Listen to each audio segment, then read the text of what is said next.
New York State is doubling down on costly electric buses, the mandate that really had reality set in with all the failures. But Albany isn't hitting the brakes. It's flooring the accelerator on the policy that already raised red flags with people who have to pay for it. And that's everyone that lives in the state, as well as federal taxes. New York's electric school bus mandate is being pushed forward despite mounting concerns over cost, infrastructure, and the real-world performance. Now, if this feels disconnected from reality, that's because it is. And taxpayers are about to find out just how expensive that disconnect can be. And it's not just New York State. You're going to see this with many of the blue states. This week, the New York State Senate voted down an effort to repeal the state's electric bus mandate, rejecting an amendment introduced by George Borrello that would have replaced the sweeping requirement with a limited pilot program. But that would be too much common sense. The idea was simple: test the technology where it works, understand where it doesn't, and make informed decisions about committing billions of dollars in public funds. Every Senate Democrat voted against it. And that decision locks in a policy that requires all new school bus purchases in the state to be electric or zero emissions starting next year, with a full fleet transition by 2035. On paper, it aligns with the goals of New York's 2019 climate law, championed under former Governor Andrew Cuomo under current Governor Kathy Hochul, which mandates a 40% reduction in greenhouse gas emissions by 2030 and 85% by 2050. In reality, it raises serious questions about cost, infrastructure, and whether Albany is paying attention to the people who actually have to put the task of making this work, and it's not. Now let's start with the numbers. School districts across the state are already warning that electric school buses can cost up to 4 times more than their diesel counterparts. And unlike private companies, school districts don't have the luxury of absorbing those costs.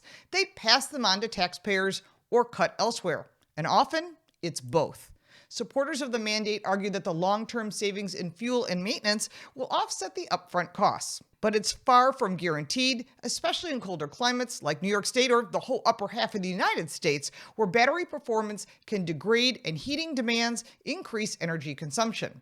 Even under ideal conditions, those savings take years to materialize, time many districts simply don't have when faced with an immediate budget constraint. Then there is the infrastructure. Transitioning to electric buses isn't just about buying new vehicles. It requires charging stations, upgraded electrical capacity, and in some cases, coordination with utilities that have already been under strain, and they can't supply the electricity. And that's a massive undertaking, particularly for rural and suburban districts that lack the resources of larger urban systems.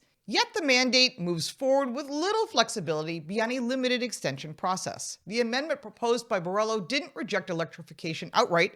It called for a pilot program, something measured, data-proven, and adaptable. That's typical how large-scale transitions succeed. You test, you refine, and you scale. Instead, lawmakers choose an all-in approach, effectively betting on technology and infrastructure that are still evolving and may not exist at all. And this isn't happening in a vacuum. Across the United States, there are states that are grappling with similar mandates and financial realities that come with them.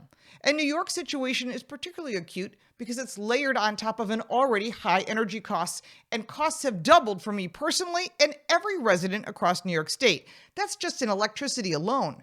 Residents are facing some of the highest utility bills in the nation, driven in part by aggressive energy policies and increased reliance on imported power. Not very smart. Governor Kathy Hochul has recently suggested she's open to revisiting aspects of the state climate strategy, acknowledging that not every outcome was predictable. That's because she's up for re-election.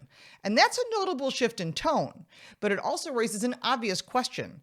If there's uncertainty at the top, why double down on one of the most expensive mandates in the books? That makes no sense.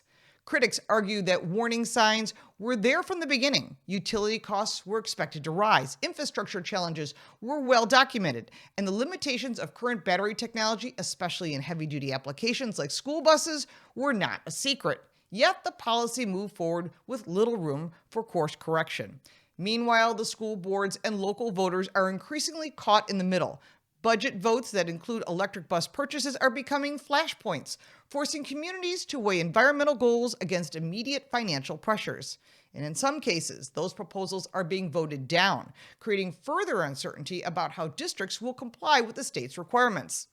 There's also a broader economic question. Large-scale mandates like this inevitably create winners and losers. Manufacturers of electric buses and related infrastructure stand to benefit significantly. Maybe they're supporting Kathy Hochul's re-election. But for residents, small businesses, and local governments, the costs are more immediate and more personal. Higher taxes, rising utility bills, and strained public services aren't abstract concerns. They're already showing up in monthly budgets. And none of this is to say that electrification is inherently flawed. Cleaner transportation is a worthwhile goal, and technology innovation continues to move the industry forward. But timing and execution matter a lot. Policies that ignore cost realities and infrastructure limitations risk undermining public support for the very changes they're trying to achieve. New York now finds itself committed to an ambitious timeline without a clear path to affordability. The rejection of a pilot program removes an opportunity to gather real-world data and adjust accordingly. Instead, districts are left to navigate a complex transition with limited guidance and significant financial exposure.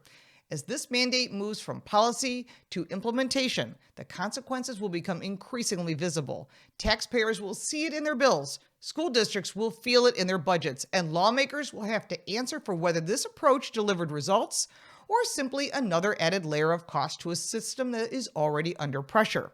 And I'm sure it's going to impact elections as well.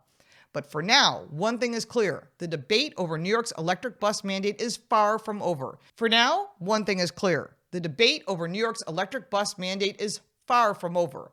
It's shifting from a legislative chamber to a local community problem, where the real-world impact will be measured not in policy language, but in dollars, reliability, and results. And we know that electric buses have failed horribly in every school district. Why are we dumping more of our tax dollars into this failed plan? We'll see how this unfolds. If you like this video, give it a like and subscribe for more videos like this, and check out our car review channel, Car Smarts. You can support me by buying me a cup of coffee, and if you want even more content, check out the links in the description. I'm Lauren Fix. Thank you so much for watching.